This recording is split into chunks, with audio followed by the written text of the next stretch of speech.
저희가 준비한 2위입니다. 알박기 물러나라. 이번엔 한수원입니다.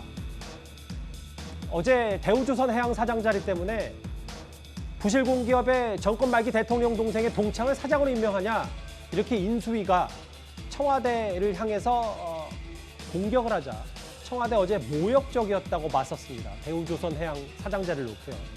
그런데 오늘 국민의힘에서는 문재인 정권의 임기 말 인사 알박기가 이뿐만 아니다라고 주장을 하고 있습니다. 황보승희 의원의 목소리부터 들어보겠습니다.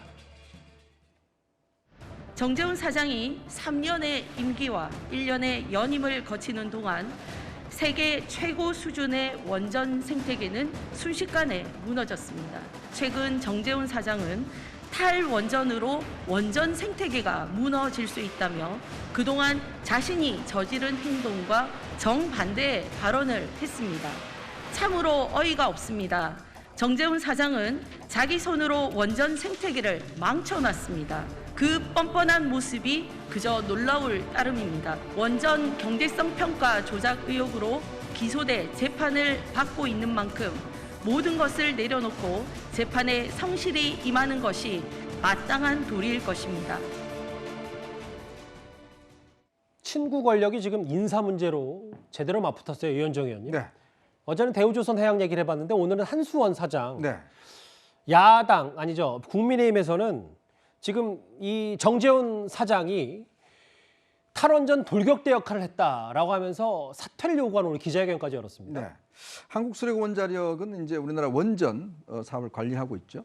근데 지금 정재훈 사장이라는 분은 3년 플러스 1년 했어요. 그게 또 1년을 하겠다는 겁니다. 이번에 또 연임이 결정이 됐습니다.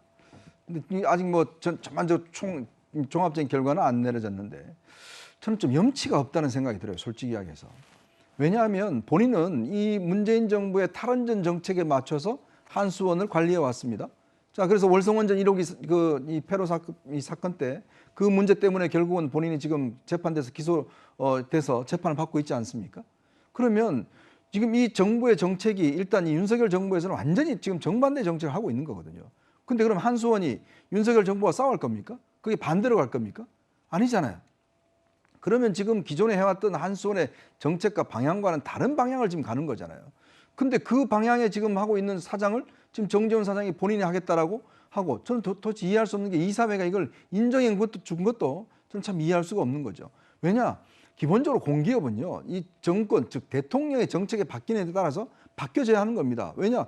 기본적으로 여기는 지금 국민의 세금이 들어가서 그 움직이는 기관 아니겠습니까? 예. 독자성을 이야기한다는 건 말이 안 되는 이야기죠.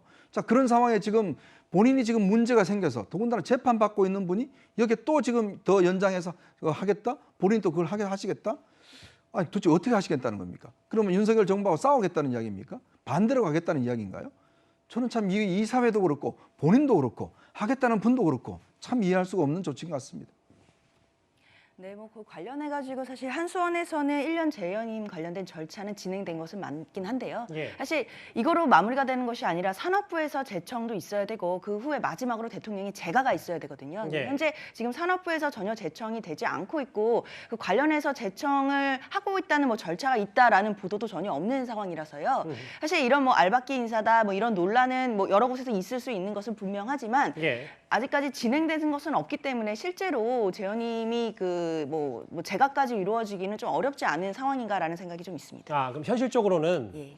정재훈 사장, 뭐 다른 공공기관이랑 달리 이 국정 철학이 중요한 탈원전 같은 경우는 정재훈 사장이 끝까지 가는 게 쉽지 않을 것이다, 이런 말씀이시고요. 왜냐면 일단 산업부에서 제청이 먼저 있어야 되는데요. 지금 잘 아시다시피 산업부는 지금 블랙리스트 관련된 수사도 지금 진행되고 있고요. 그다음에 통상 관련된 업무를 이관하느냐 여부에 대해서 되게 굵직한 이슈들의 지금 핵심에 있는 부서거든요. 이제 그러다 보니까 아마도 지금 이 부분에 대해서 이런 알박기 인사에 대한 또 어떤 비난이 나오고 있는 상황에서 또 제청을 무리하게 강행하는 게 어려울 수는 있을 것 같습니다. 오늘은 한수원이었고요. 사실 대우조선해양 사장 알박기 공방은 오늘도 이어졌습니다. 화면 보겠습니다. 국민 세금 4조 1천억 원이 투입된 대우조선해양은 사실상의 공기업입니다. 그러나 대우조선해양은 문재인 대통령의 동생과 대학 동창으로 알려진 박두선 신임 대표를 선출하는 무리수를 강행했습니다. 비상식적이고 모렴치한 처사입니다. 정말 깜짝 놀랐습니다. 브리핑 내용의 근거는 의심입니다. 어떻게 의심을 가지고 이렇게 규정할 수 있습니까? 모렴치라는 극단적인 언어를 써서 사실 모욕적인 브리핑을 한 것이거든요. 저는 정중하게 사과해야 한다고 생각합니다. 기가 막힌 것은 청와대의 태도입니다. 자신들의 잘못을 인정하고 국민들에게 사과해도 모자랄 판에 인수위가 눈독을 들이고 있었다는 사실이 놀랍다며 적반하장식 반응을 보인 것입니다. 아무리 막가자는 입장이라고는 하지만 최소한 국민 눈치는 좀 봐야 되는 것 아닙니까? 대통령 동생의 동창이다라는 뭐 이 얘기를 인수위가 직접 브리핑했는데 구장 차장, 네. 청와대는 모욕적이다, 사과해야 된다고까지 했거든요. 이 매듭이 쉽게 풀리겠습니까? 일단 뭐 이것은 옳고 그름의 문제가 아니라 이제 지금 감정 싸움으로 이게 번졌기 때문에 아마 신구 권력 간의 어떤 갈등은 상당 기간 좀 지속될 수밖에 없어 보이고요. 그런데 이 안타까운 모습이 역대 이 정권 교체기마다 늘 있어왔던 일이 지금 반복되고 있거든요.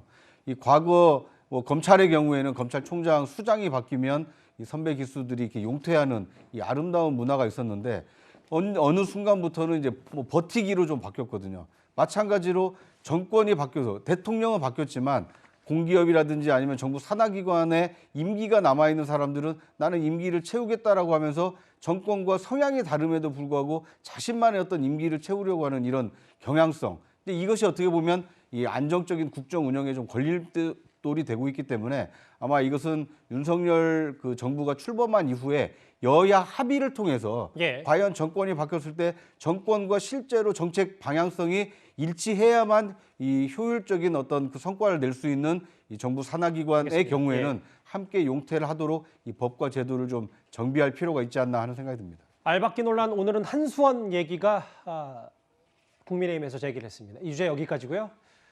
다음 주제 저희 서초동으로 한번 가보겠습니다. 중요한 얘기입니다.